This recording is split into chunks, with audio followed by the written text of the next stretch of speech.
Михалков. Детский ботинок. Занесенный в графу с аккуратности чисто немецкой, он на складе лежал среди обуви взрослой и детской.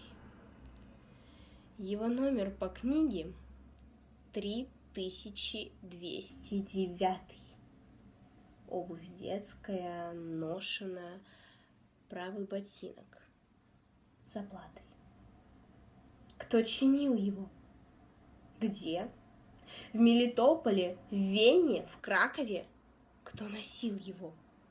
Владок? Или русская девочка Женя? Как попал он сюда, в этот склад, в этот список проклятый, подпорядковый номер 3209?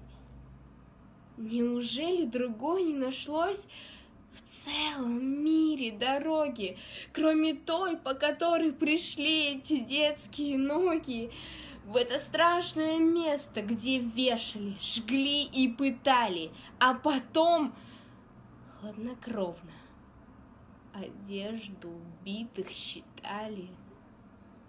Здесь на всех языках о спасении пытались молиться чехи, греки, евреи, французы, австрийцы, бельгийцы. Здесь питала земля запах тлена и пролитой крови сотен тысяч людей разных наций и разных сословий. Час расплаты пришел.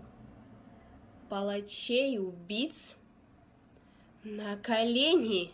Суд народов идет по кровавым следам преступлений среди сотен улик. Это детский ботинок с оплатой, снятый Гитлером жертвы 3209.